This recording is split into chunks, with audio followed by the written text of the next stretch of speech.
បងចង់ចែកជួយយកទៅឲ្យបានយកអូនធ្វើជាគូស្រករបងឲ្យនាងស្គាល់អារម្មណ៍សុខសាន្តបើអូននាងព្រមមែនបើស្ម័គ្រជូនទៅដើរលេងកំសាន្តមើលខ្លាចអូននៅទឹកចាំបងប្រាក់មានចាប់ពេកខ្សែបីមានអាយ៉ៃរំបងមានទាំងស្គរដៃមានសាឡៃសំលេងត្រូមានល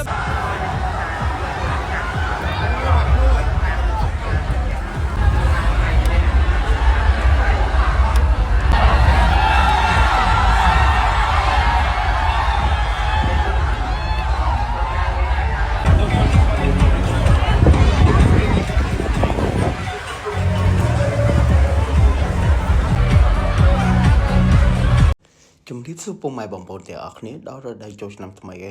ខ្មែររបស់យើងនេះនៅតាមដងផ្លូវនាំគ្នាលេងបាច់ទឹកប៉ាត់ម្សៅ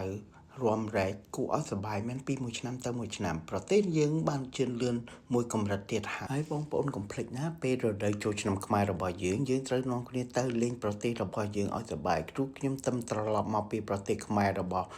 យើងខ្ញុំជំរាបសួរពុកម៉ែបងប្អូនទាំងអស់គ្នាថ្ងៃនេះខ្ញុំបានទៅលេងចូលឆ្នាំខ្មែររបស់យើងចូលឆ្នាំខ្មែរនៅប្រទេសរបស់យើងមានសភាពសប្បាយរីករាយណាស់ហើយក៏មានទេសនិកជនជា